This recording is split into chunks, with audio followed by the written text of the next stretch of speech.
Bienvenue sur Parlons de votre mental, le rendez-vous pour venir booster vos ressources psychologiques et votre mindset en écoutant des invités inspirants chaque semaine. Vous souhaitez être performant dans vos réalisations personnelles, professionnelles, tout en étant bien dans vos baskets? Nos invités de la saison 3 nous partageront comment ils font pour développer leur confiance en eux, leur motivation au quotidien, leurs méthodes pour gérer les échecs, la pression, le stress. Ils témoignent sur leur capacité de résilience et leur détermination pour toujours aller plus loin, plus haut, en restant positif. Abonnez-vous, ce podcast va devenir votre vitamine pour vous doper vous aussi à vous dépasser pour réaliser vos rêves. Et si nous découvrions notre invité du jour? Bonne écoute à toutes et à tous.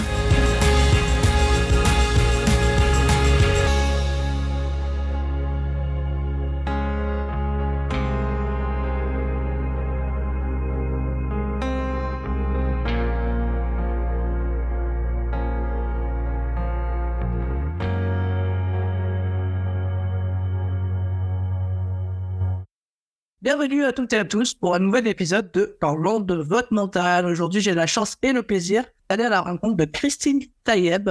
Bonjour Christine. Bonjour Sébastien. Christine, je suis content de vous interviewer. J'ai découvert un petit peu votre profil sur Instagram grâce à votre fille que j'ai eu la chance d'interviewer dans le podcast à la sortie de son livre.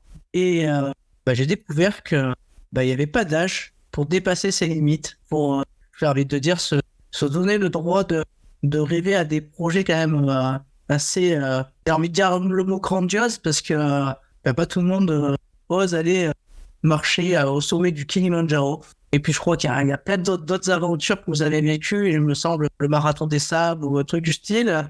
Je trouvais hyper intéressant du coup d'aller à votre rencontre, d'échanger avec vous sur la thématique du mental, qui est en tout cas la thématique du podcast.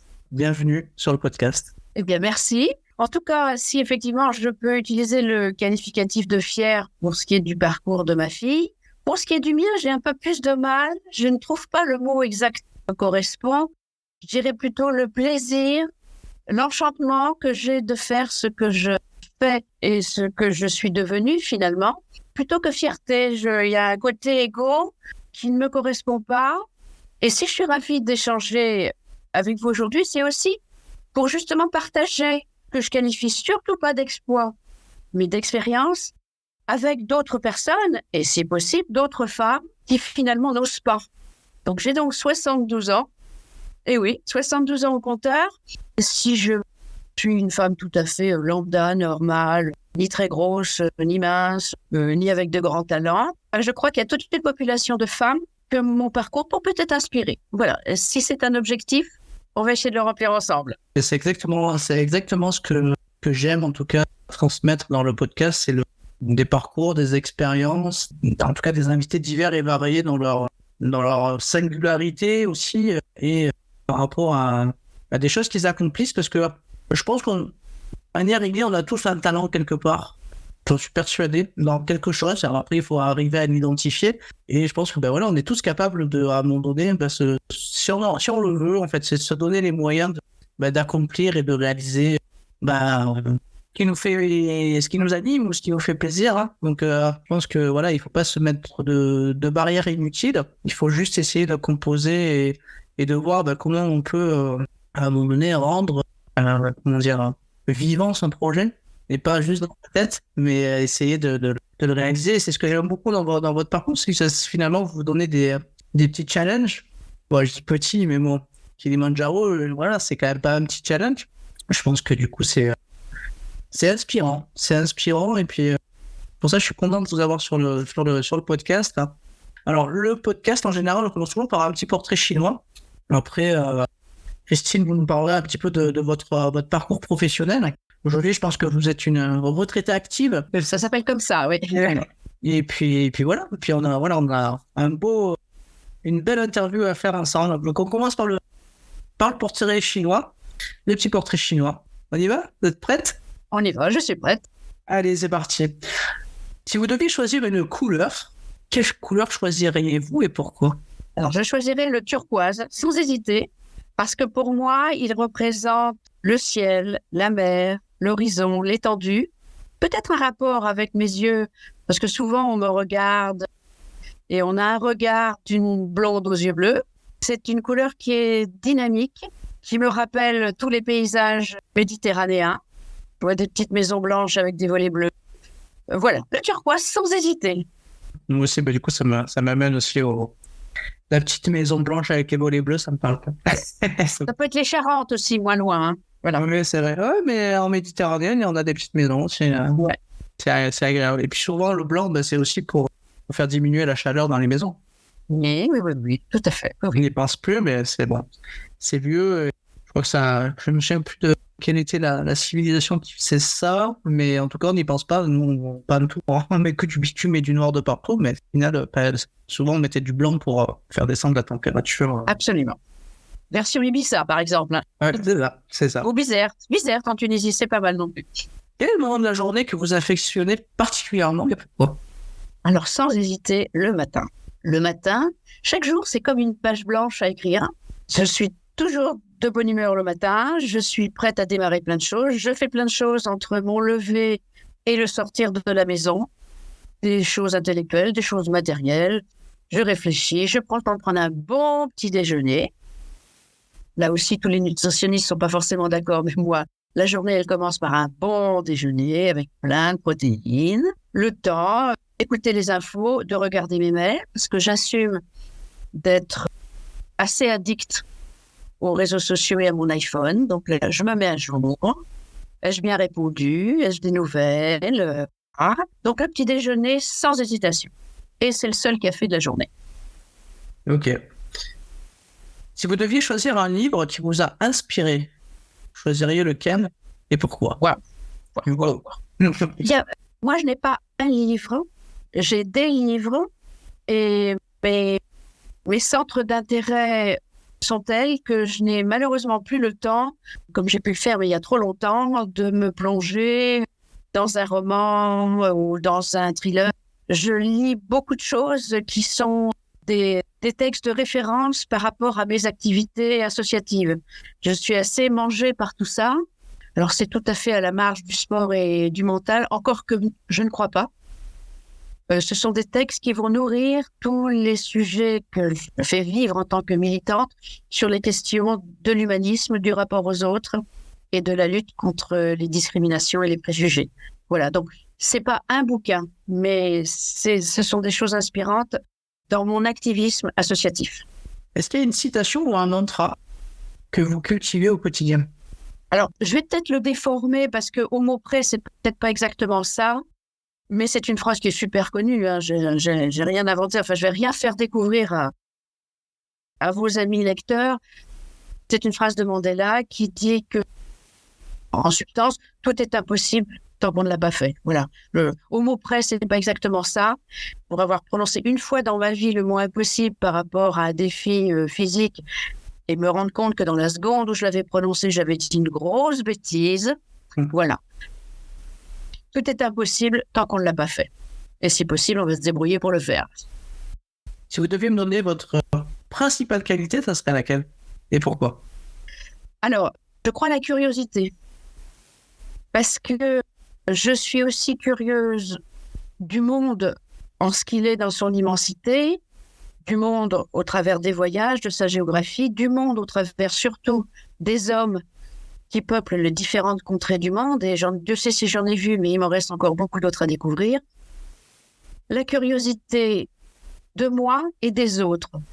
Plus je vais chercher en moi ce que je suis, ce que je peux être, plus j'apprends des autres et plus j'ai du discernement tant à l'égard de moi-même que des autres.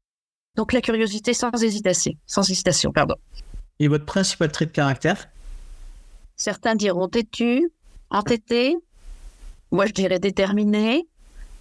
Et c'est peut-être, oui, un défaut que le sens de l'engagement, quand il est poussé à l'extrême pour soi-même, ça dérange personne ou peut-être mon entourage proche, mais il m'arrive, et j'ai du mal à me défaire de ce trait de caractère, d'attendre le même engagement des autres. Et ça, je ne suis pas légitime à imposer à qui que ce soit, mais c'est vrai, moi j'aime bien, quand je décide quelque chose, aller au bout, quand je m'engage à quelque chose, de petit ou de grand, j'ai du mal à comprendre pour mon entourage que les autres ne s'imposent pas le même sens de l'engagement. Et je trouve que plus généralement, collectivement dans la société, c'est quelque chose qui vraiment fait défaut dans la société actuelle. Moi, j'aimerais rappeler que c'est souvent quelque chose que moi je m'impose et que j'aime bien, pas forcément imposer aux autres, mais en tout cas la réciprocité, c'est faire ce qu'on dit et dire ce qu'on fait. Oui, on continue de dire, mon petit cerveau, il fonctionne tout le temps. Tout ce que je pense, je le note. Et après, le but du jeu, c'est de faire tout ce que j'ai noté. C'est une espèce de roue que je trouve vertueuse, mais qui est effectivement très contraignante, très exigeante. Et c'est vrai que quand on est exigeant avec soi-même, on a tendance à imaginer que les autres ont le même mode de fonctionnement. Donc, j'ai du mal, je progresse. On n'a pas forcément ce mode de fonctionnement, qui n'est d'ailleurs pas ni meilleur ni moins bon qu'un autre, c'est le mien. Voilà. Et quand on ne fonctionne pas exactement comme moi, des fois, j'ai un peu de mal, c'est vrai. Oui, mais ça se comprend. Hein.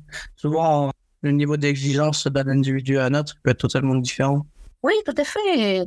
Et c'est ni bien ni mal. Hein. Je ne dis pas que mon mode de fonctionnement, c'est le meilleur et celui qu'il faut respecter. C'est juste le mien. Oui, mais c'est important, du coup, de respecter son fonctionnement à soi, déjà. Même fondamental, oui. C'est super important.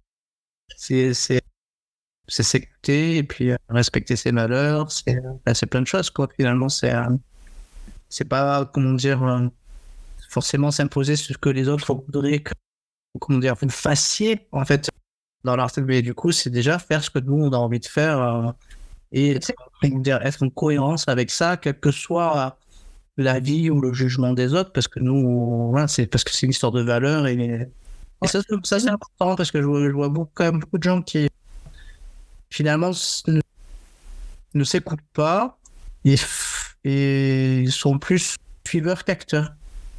En plus, ça fait partie de mes leitmotivs. Détestons cloner qui que ce soit, comme je déteste tout autant qu'on cherche à me cloner. S'inspirer des autres, d'une lecture, d'une rencontre, d'une expérience d'autrui, d'accord. Mais le fil conducteur, c'est soi-même. En fait, c'est ce que j'appelle rester authentique. Et il n'y a rien de pire que de ne pas l'être. Ça, ce serait terrible, à mon avis. Voilà, c'est sûr. Bon, je ne vais pas vous demander votre réseau social préféré. Je pense que c'est Instagram, non? Comme je suis vieille, je suis certainement plus active sur Facebook. Il paraît que c'est pour les vieux, donc ça me va très, très, très bien. Insta, je m'en sers peut-être pas assez. J'aime plus la longueur de texte autorisable sur Facebook que sur Insta. J'ai tendance à penser que sur Insta, la qualité de la photo, dans son visuel que dans son contenu, essentiel. Donc très souvent, j'ai le sentiment que le message que j'aurais envie de faire passer à l'instant T, la photo n'est pas assez bonne, assez révélatrice. Donc parfois, j'ai encore un petit peu de complexe. Je me dis non, pas sur Insta. Donc ça reste dans mon iPhone. Voilà. Je joue un peu entre les deux, sans avoir liaisonné l'un avec l'autre, parce que, encore une fois, pas encore très, très, très légitime pour avoir une véritable audience. Loin s'en faut, et surtout par rapport à ma fille. Mais voilà, j'ai pas liaisonné les deux. Moi, j'aime pas toujours quand mes amis ont exactement la parallèle entre les deux. Je trouve ça un peu casse-pied, un peu, voilà. Oui, c'est vrai ce que vous dites. C'est vrai qu'aujourd'hui, Instagram, ça a toujours été un réseau social axé sur la beauté de l'image et finalement avec du coup des descriptifs assez courts. Et à contrario, c'est vrai que Facebook permet deux choses, en fait, la création de communautés. Il y a beaucoup de groupes sur Facebook qui peuvent être hyper intéressants sur des thèmes divers et variés par rapport à ce qu'on aime. Mais il y a aussi cette capacité à faire des textes un petit peu plus longs, effectivement. C'est ça. Et vraiment, Facebook m'a apporté énormément en termes de communauté. Je peux prendre que, par exemple, pour la préparation du Marathon des Sables, par exemple, où il y a vraiment des discussions carrément utiles, voire indispensables, qui n'ont lieu nulle part ailleurs et qui ne pourraient pas avoir lieu sur Insta. Voilà. Effectivement. C'est vrai que finalement, chaque réseau se complète, hein, finalement. Après, il faut trouver celui qui nous plaît le plus. Oui. Est-ce qu'il y a un pays qui vous a particulièrement inspiré dans tout ce que vous avez pu voir? Alors, je vais répondre plus largement. Pas un pays, un continent. Mais ça, alors, sans hésitation, j'ai voyagé dès mon plus jeune âge. J'étais déjà ado, que je prenais mon sac à dos. Alors, à l'époque, j'étais encore qu'en Europe. Mais sans hésitation, je vais parler de l'Afrique. Que je mette mon pied en Afrique, que ce soit dans le Maghreb, jusqu'en Afrique du Sud, et tous les pays que j'ai fait entre les deux, j'ai l'impression d'être chez moi. Alors, je sais que parfois, ça peut paraître incohérent, la petite blonde aux yeux bleus qui n'a rien dans ses racines biologiques, ni d'Africain, ni de Maghrébin. Je m'y sens bien. Je me sens en osmose avec le climat, avec les couleurs, avec les populations, y compris toutes leurs différences, avec leur culture. Ayant énormément voyagé, je n'ai jamais réussi à trouver cette espèce d'osmose en Asie, par exemple, que j'ai eu beaucoup exploré aussi. Mais l'Asie, je peux la trouver belle par les couleurs. Elle ne m'émeut pas. Voilà. Alors qu'en Afrique, ah oui, ça m'inspire, j'y suis bien, j'y suis chez moi, en fait. Voilà. Une petite dernière. Si vous deviez inviter une personnalité que vous aimeriez entendre parler de son mental sur mon podcast, vous aimeriez que j'invite qui? Belle question. Je crois que j'aimerais inviter... j'hésite. D'instinct, j'ai envie de me diriger vers une femme sportive. Peut-être que j'aimerais échanger avec Amélie Mauresmo. Amélie Mauresmo. Pourquoi? Je n'y avais jamais pensé. Cette question me surprend totalement. Pour son parcours, pour ce que je ne sais pas d'elle, et pour les étapes qu'elle a certainement dû franchir, que ce soit sur le plan physique, de la prépa, de son succès sur les cours, et de sa vie de femme. Voilà. C'est vrai qu'Amélie Mauresmo, du coup, depuis qu'elle s'est retirée en tout cas de ce côté athlète, tennistique, oui, ouais. On entend un peu moins parler d'elle, mais c'est vrai qu'elle a un super beau parcours en tant qu'athlète, en tant que femme. Enfin, voilà. J'ai l'impression qu'elle a su conjuguer les deux et que bravo déjà. Voilà. Ah non, c'est sûr. Non, c'est chouette. Et du coup, je crois que c'est de mémoire, je crois que c'est elle qui dirige l'équipe de France.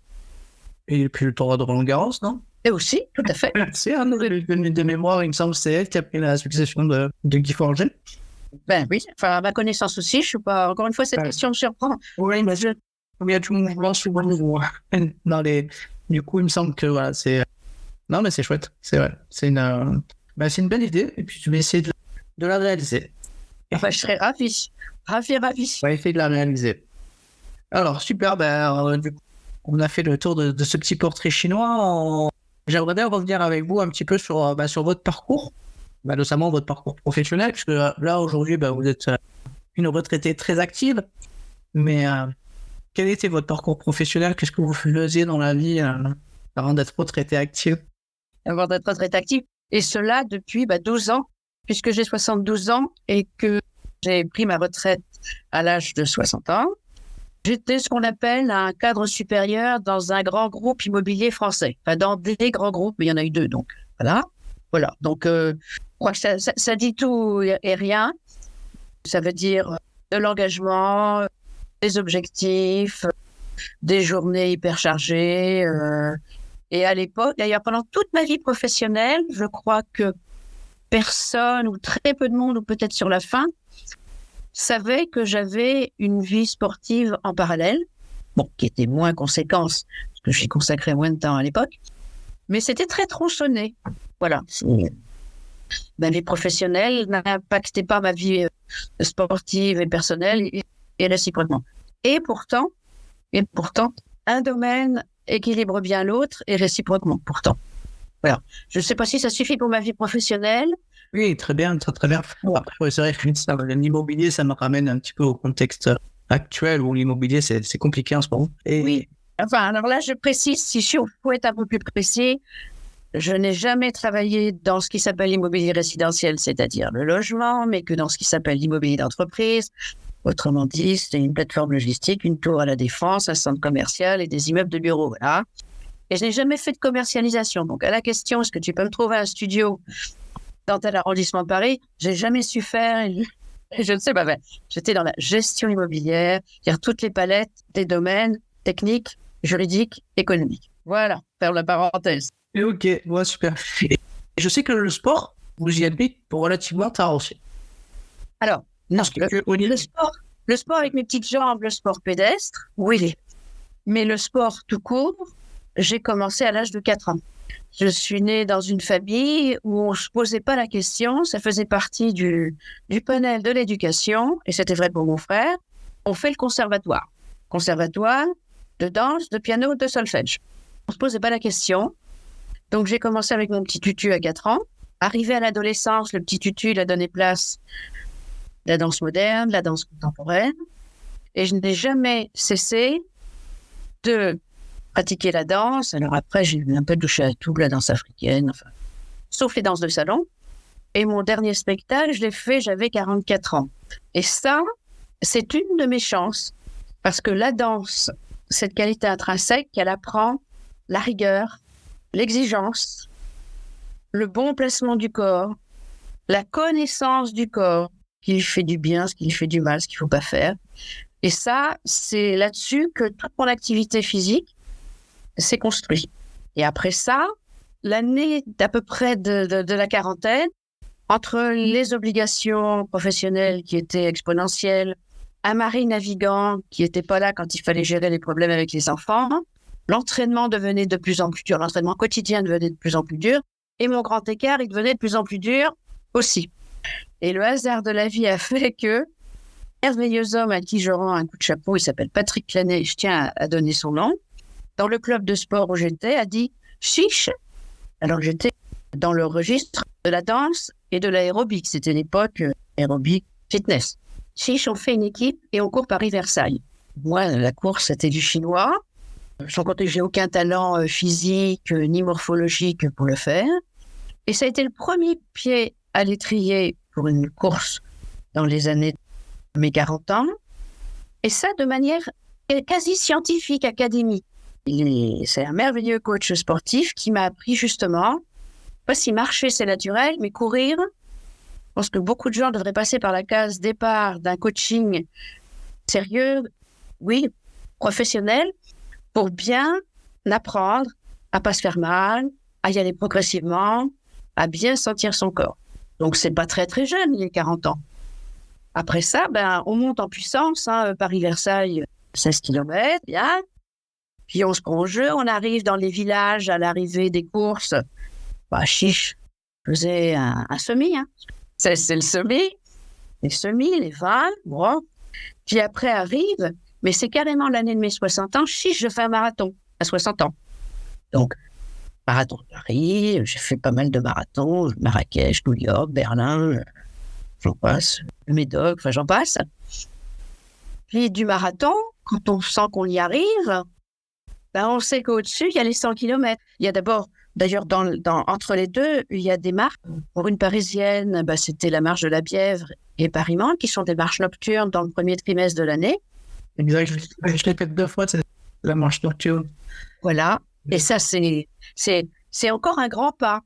Et puis, ça permet d'accéder à la marche nocturne. Ça aussi, c'est une appréhension. Oui, c'est une sacrée aventure. Bande de magie. Vous avez fait la marche de la Bièvre ou Paris-Mantes, ou les deux? Paris-Mantes. Paris-Mantes. Alors, moi, Paris-Mantes... Et arrivé à Mantes. Alors, Paris-Mantes, j'ai détesté dès la première fois, et puis je retourne. D'abord parce que le coup du lever du soleil qu'on a dans le dos, la magie, moi, le soleil dans le dos, il n'y a pas de lever du soleil devant soi. C'est pas vrai, ça se passe derrière. Mais il fait froid, je déteste le froid. Peu importe. À cette période de l'année, quand il n'y a pas beaucoup d'épreuves, et pour un Parisien, ça s'impose de fait. C'est vrai qu'il fait froid parce que ça fait un janvier. Cette année-là, je l'ai encore fait.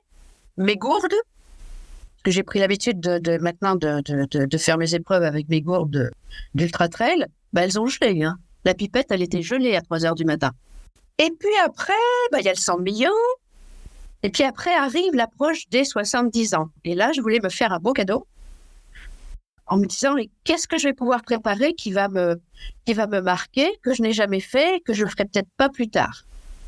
Les années passant, il y a une espèce d'horloge biologique en moi qui me dit, là, il te reste plus que, alors je mets pas de curseur, mais c'est pas à 80 ans, que je ferais un certain nombre de choses. Donc, je me suis préparée pour le marathon des sables.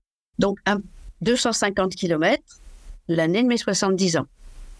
D'ailleurs, à l'époque, je m'étais inscrite 3 ans avant, que j'avais imaginé qu'il serait difficile de s'y inscrire comme pour un UTMB ou une Diagonale des Fous, où c'est pour remplir des conditions et où les places sont limitées. Donc, je m'étais inscrite 3 ans avant. C'était en octobre 2021. Ça veut dire que moi, j'ai mis à profit, quand ça a gêné beaucoup de gens, moi, j'ai mis à profit toute l'époque Covid. En fait, je me suis entraînée pendant 3 ans. Et donc, j'ai fait ce marathon des sables en respectant ce que je m'étais donné et ce que je me donne pour chaque épreuve.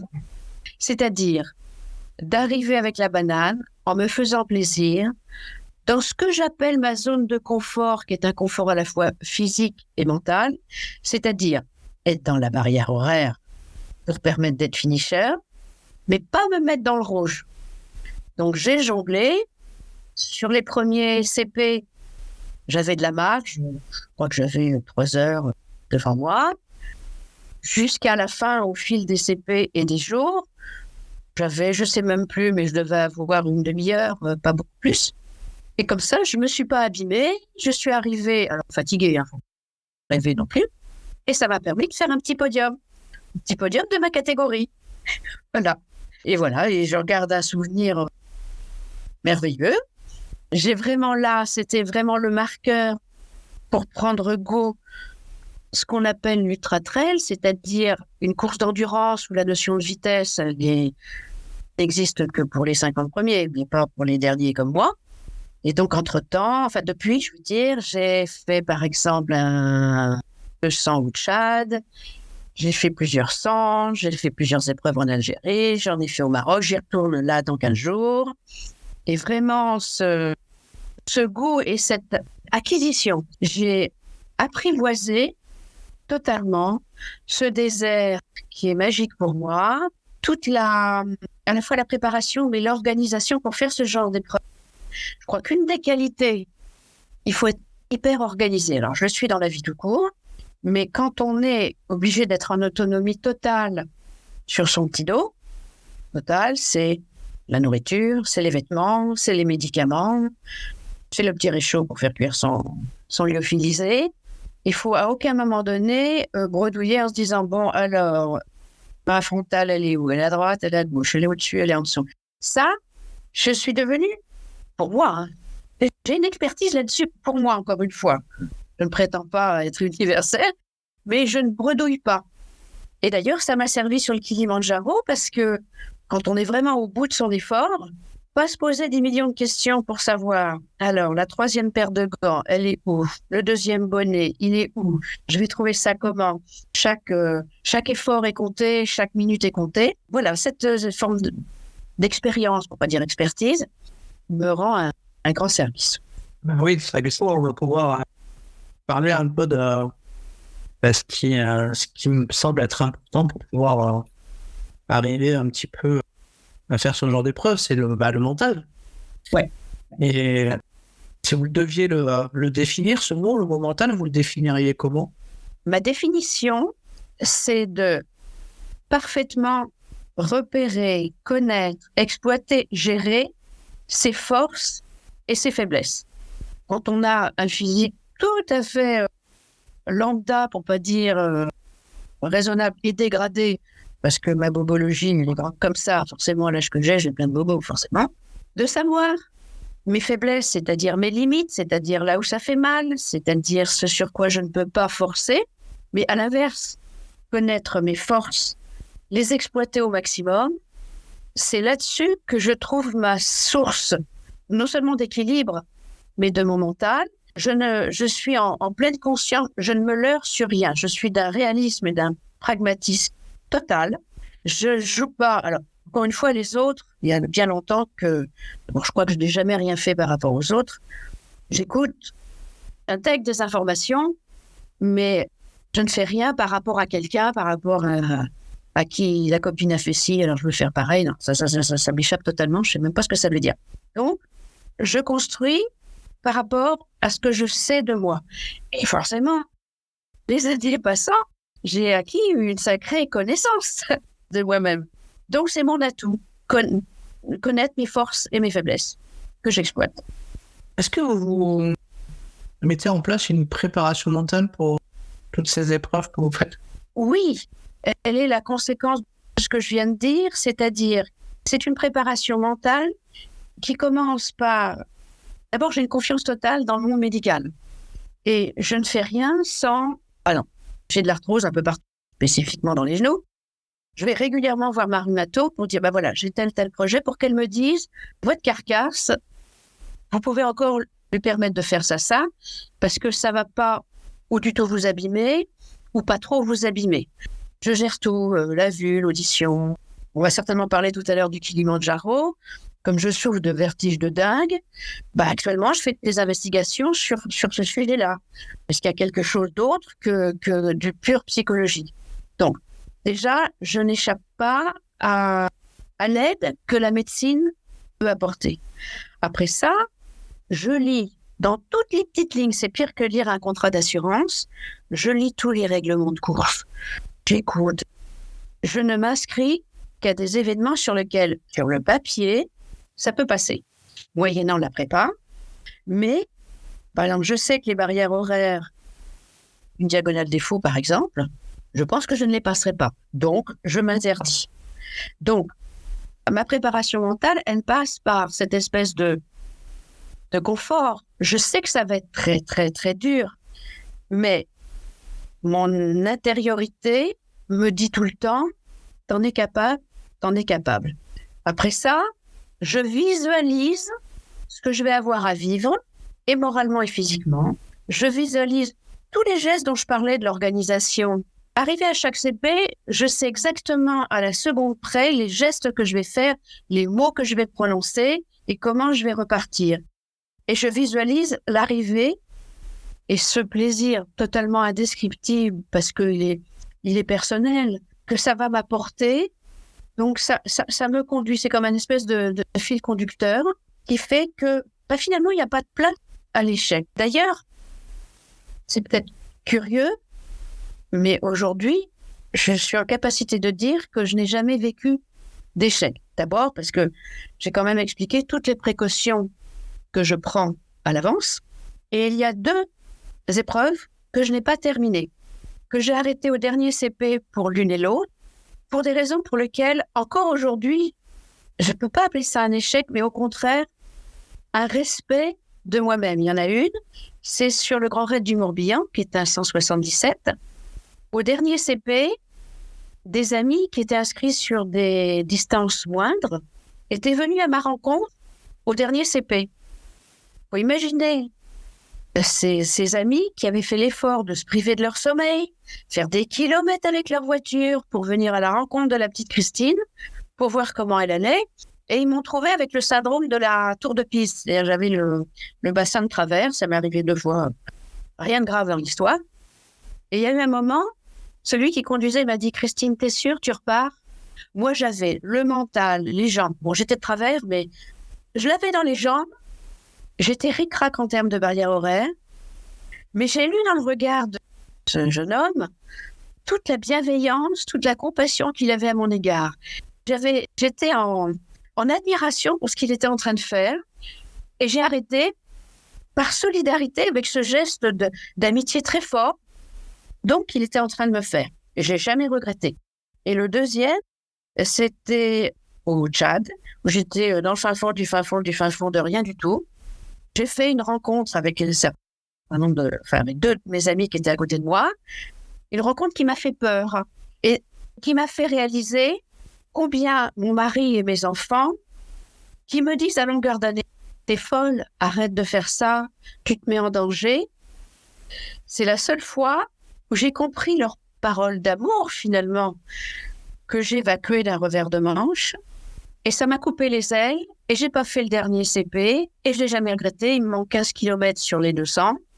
C'est pas grave. Voilà. C'est 2 circonstances pour lesquelles j'ai placé l'humanité de mon entourage plus forte que mon désir de, allez, coûte que coûte, j'y vais. Il faut absolument être finisher. C'est pas grave de pas être finisher. Donc, j'appelle pas ça des échecs. Et c'est vrai que c'est souvent une question que je pose aussi, le regard qu'on peut avoir. Souvent, on parle d'échec, mais bon, après, moi, j'aime pas forcément ce mot-là, parce que je pense qu'on vit des expériences, mais c'est pas forcément des échecs. C'est un échec si l'expérience, finalement, ne nous permet pas de rebondir ou d'apprendre quelque chose. Voilà, ça, ce serait un échec. Ça, c'est ce que je considère être un échec.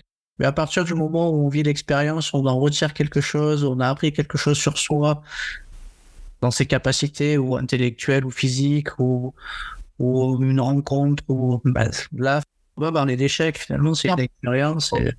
Au contraire, d'ailleurs, de très belles expériences, au contraire. Du coup, justement, par rapport au droit à l'erreur, vous vous situez comment? Je m'autorise tous les droits à l'erreur.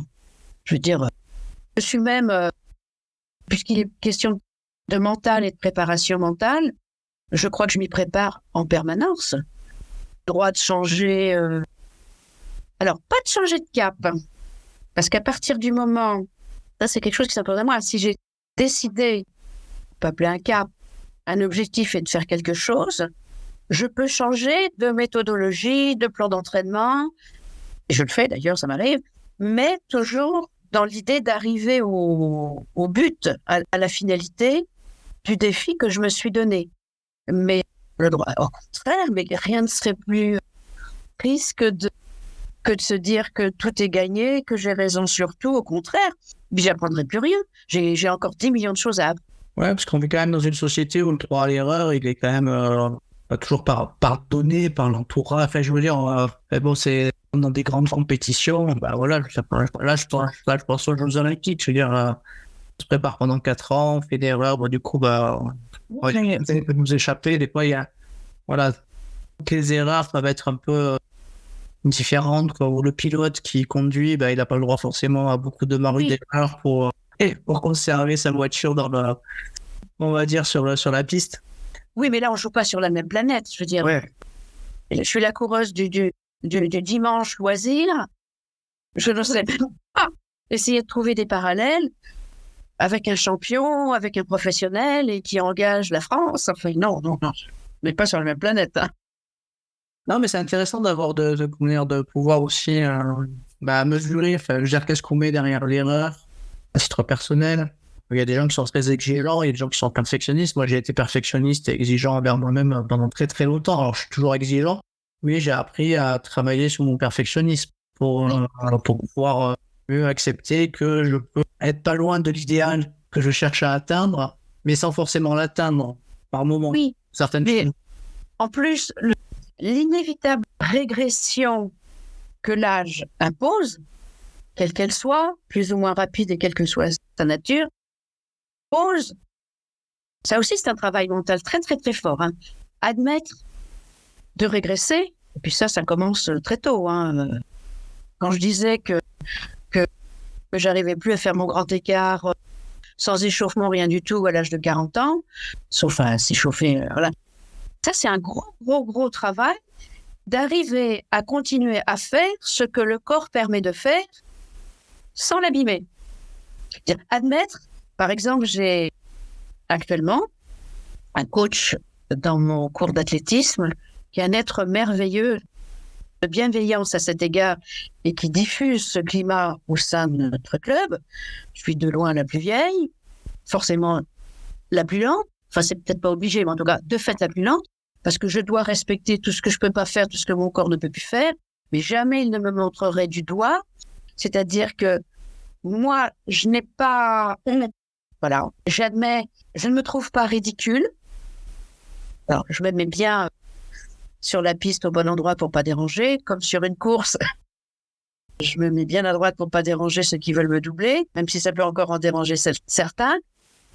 Admettre tout ça dans un environnement où les gens admettent sans me montrer du doigt et sans me faire sentir, bon, toi, mamie, il serait mieux de rester sur ton canapé parce qu'il y a longtemps que tu as passé l'âge de péremption, et ben c'est un travail mental que d'accepter tout ça.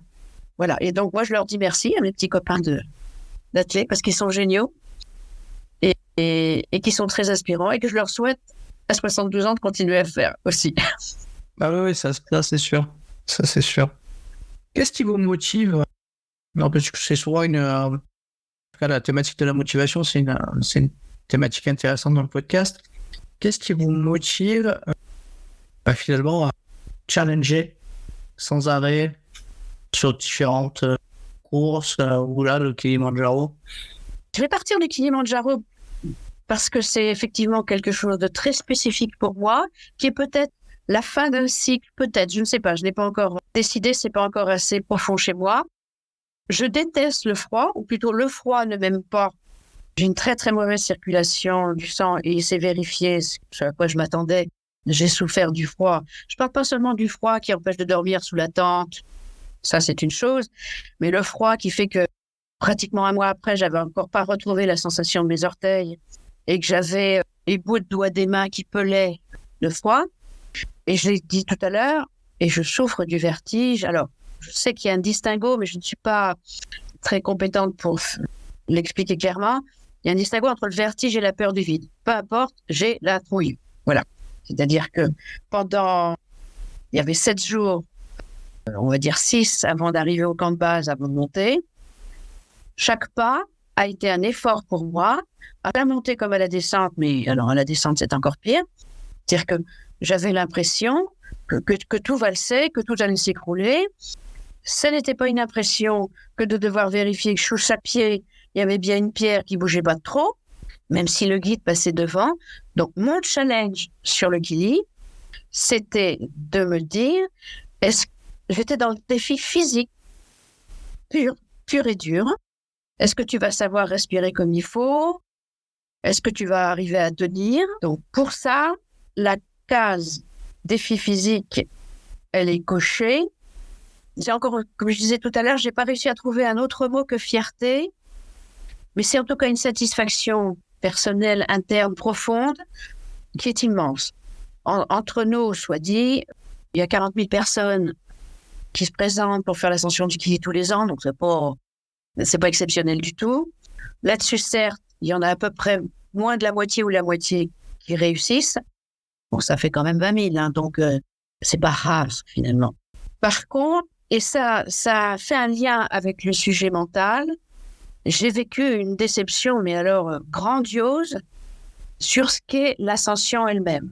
Parce que j'ai pris goût au travers des épreuves trail notamment, mais même tous mes treks dans le monde entier, à être dans des immensités qui apportent ce plaisir à la fois de me sentir un grain de sable dans la solitude du désert, mais grandiose par l'effort que je suis en train de faire. Là, je me suis retrouvée au milieu. C'était pas le parcours des fourmis, comme disent les guides dans le Haut d'Atlas. J'étais une fourmi dans la fourmilière. Dans la semaine où je l'ai fait, on devait être à peu près 700 personnes, hein, confondu les randonneurs et les porteurs. Et moi, ça, personnellement, c'est pas mon truc, c'est plus mon truc. C'est le chemin des Lucioles la nuit.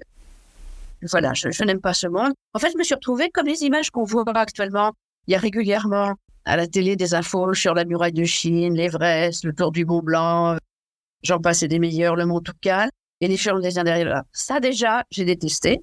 J'ai détesté l'arrivée là-haut où on m'a bien expliqué que j'avais droit à un quart d'heure avant de redescendre pour ma petite santé.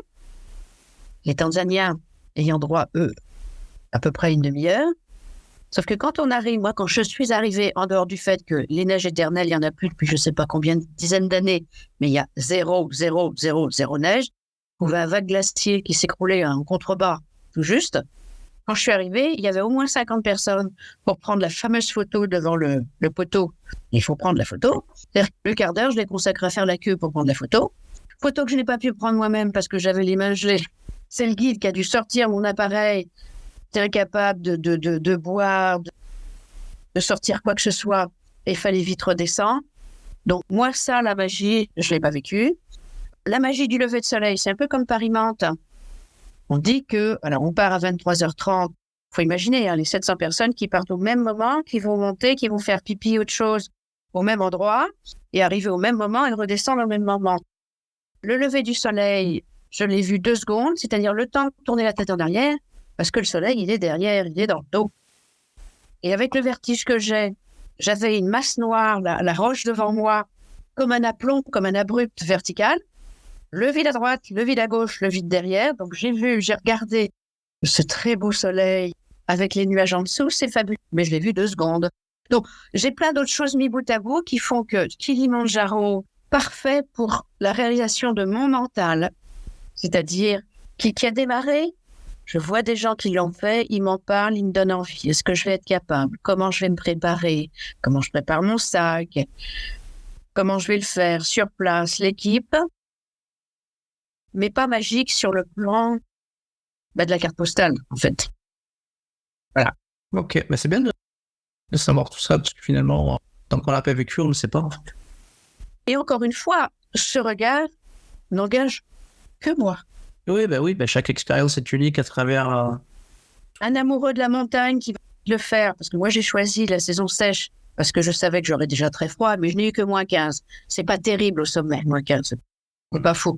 Quelqu'un qui adore la montagne et qui le ferait dans les mois d'hiver et qui aura peut-être moins 25, il trouvera peut-être un grand plaisir parce que il est coutumier de tout ça.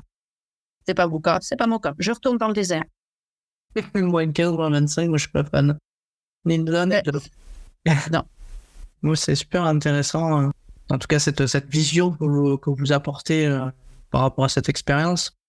J'ai envie d'aborder la gestion des émotions avec vous et savoir comment vous abordez un petit peu qu'on peut appeler aujourd'hui la pression ou le stress. Qu'est-ce que vous mettez en place, en face, pour arriver à la gérer en général? Non, je vais répondre. Là, aujourd'hui, on est dans le domaine du sport, mes 72 ans.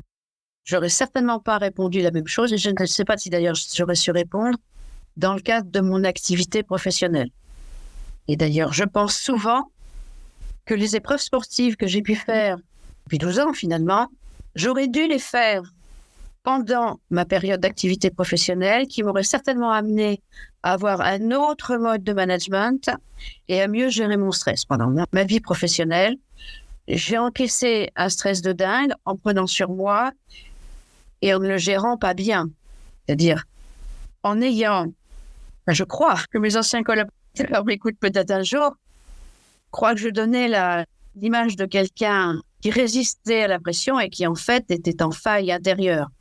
Et j'en faisais un espèce de jeu parce que pas droit à l'erreur, parce que quand on est dans un grand groupe avec des objectifs, faut avancer, faut de se mettre hors circuit. Donc, j'oublie cette période-là pour revenir aujourd'hui, où finalement, à partir du moment où je suis en cohérence totale, vraiment sans tricher avec moi, avec que je suis ce que j'ai envie de faire, du coup, la zone de stress, elle n'existe pour ainsi dire pas. Il y a juste un moment qui est un moment physiologique pour lequel j'ai eu différentes petites explications, mais c'est les 10 minutes avant le départ d'une course ou d'une épreuve. Ça, je le sais maintenant, c'est comme ça.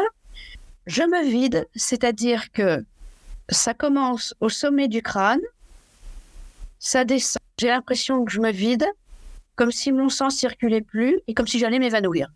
Dès que le coup est parti, ça s'estompe.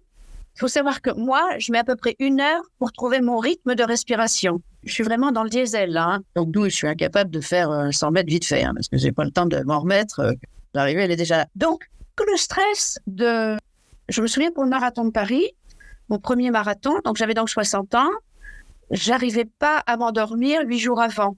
Puis au bout de 2-3 jours, je me suis dit, je vais pas pouvoir physiquement, je me suis bien entraînée, mais si moi j'ai pas dormi pendant 8 jours, ça va pas être possible. Ça, c'est fini. J'ai acquis assez de confiance en moi, choisir mes projets dans ce que j'appelle ma zone de confort. C'est pas la même définition qu'on en donne en général, hein. Mais c'est, si tu te casses pas la figure, si t'as pas une grave maladie la veille, tu peux le faire parce qu'intrinsèquement sur le papier, c'est possible. Je n'ai plus ce stress, je pars en confiance. Par contre, je sais pas résoudre, là, c'est 10 minutes avant le départ, je l'accepte. Voilà, c'est de la trouille. En fait, c'est le trac, je crois. Ça doit s'appeler le trac. Et ça, je ne suis pas débarrassée. Hein. Voilà, c'est une manière de fonctionner qui nous est propre. Je pense que le corps se prépare, la tête aussi, et du coup... Je fais le parallèle, puisqu'on parlait du stress, mais y compris dans la vie professionnelle. Chaque fois que j'avais une conférence à mener, j'avais à tenir plein de réunions, plein d'assemblées générales dans mon métier. les 5 minutes avant de prendre le micro et de prendre la parole, j'avais l'impression que j'allais me vider. Voilà. C'est du même registre. Je dis ça des acteurs de théâtre. Un trac juste avant, il y en a qui n'en guérissent jamais, il y en a qui ne l'ont jamais. Moi, je l'ai. Voilà, c'est comme ça. Oui, mais pour en avoir évoqué avec un pianiste, il me disait que comme ils ont ils répètent beaucoup leur spectacle, que finalement, à partir du moment où ils mettent le premier pied sur la planche, en fait, ça s'active et... C'est ça. Je me souviens de moments de vide, quand je faisais encore des petits spectacles, juste avant que la musique démarre, le trou noir, mais c'est quoi mes premiers pas? Voilà. Et puis finalement, la musique se lance et on y va. Voilà. Ouais, c'est ça. C'est m'expliquer que du coup, c'était plus stressant les résidences, c'est-à-dire les moments où ils répètent, où ils mettent en place les choses. Finalement, après aller sur scène. C'est parti. Il faut y aller. C'est ça. Allez, j'ai une petite dernière question. On entend souvent que pour avoir une force mentale, il ne faut rien lâcher. J'ai même fait beaucoup d'interviews, il y a beaucoup de diverses opinions sur le sujet, sur le rien lâcher. Je voulais savoir ce que vous en pensiez, vous. Alors, je ne vais pas faire une réponse de normande, je ne suis pas normande. Ça dépend de ce qu'on dit par lâcher. Ne rien lâcher du cap, de l'objectif, du défi, oui. Mais le chemin pour y parvenir, du style, je construis mon plan d'entraînement parce que j'en ai fait X et pour telle épreuve, je prévois ça. Si le jour de la sortie longue, je ne me sens pas bien, je ne vais pas culpabiliser et elle sera reportée. Et comme j'ai la prétention de ne pas abandonner ma vie personnelle, familiale, associative au regard de mes défis, s'il me tombe une réunion, s'il me tombe un engagement, un papier à rendre ou quoi que ce soit, je décalerai. Donc, le chemin, l'objectif reste, mais le chemin pour y parvenir, oui, il faut s'autoriser à ne pas être dans le rigide. On parle souvent des sportifs, en tout cas des coureurs, qui sortent plus jamais le soir, qui ont une hygiène de vie telle qu'ils peuvent plus accepter un dîner en société. Moi, ma vie sociale, elle est fondamentale. Donc, voilà, ma réponse, c'est oui, ne pas changer de cap et s'autoriser d'adapter le chemin pour y parvenir. Merci beaucoup, Christine, pour toutes ces... en tout cas, pour ce parcours, pour cette interview hyper enrichissante sur plein de domaines. Podcast, il a pour habitude de venir clôturer par un message, quelque chose qui vous tiendrait à cœur de partager avec les auditeurs et qui viendra un petit peu, qui symbolisera un petit peu cet épisode. Mon message, il serait essentiellement destiné, vous ne m'en voudrez pas messieurs, mais aux femmes, encore que, si possible aux femmes, mais dès leur plus jeune âge, je ne veux pas m'adresser qu'aux plus anciennes, osez. Vous avez toutes des capacités. On va mettre une parenthèse sur certaines incapacités liées à des gros problèmes de santé. On a toutes des capacités mentales qui ne sont pas forcément les mêmes, que l'on ne connaît pas, et qu'il faut oser aller les chercher, et que ça apporte un plaisir indéfinissable, immense, que de découvrir qu'on les a, ces capacités, et les exploiter. On ne se dit pas, je suis nulle, on ne se dit pas, c'est pas possible, on ne se dit pas, je suis trop grosse, on ne se dit pas, j'ai pas le temps. Non, on fait petitement, en restant toujours, et c'est peut-être ça ma définition de la zone de confort, c'est la zone de plaisir. Voilà, faites-vous plaisir en osant. C'est un super message pour clôturer ce podcast. Merci beaucoup, Christine. Merci, Sébastien. Merci. Si cet épisode t'a plu, tu peux le partager en me taguant ou en lui laissant 5 étoiles sur Apple Podcast. Tu pourras aussi être tiré au sort pour gagner un test OMSAT pour évaluer tes qualités mentales.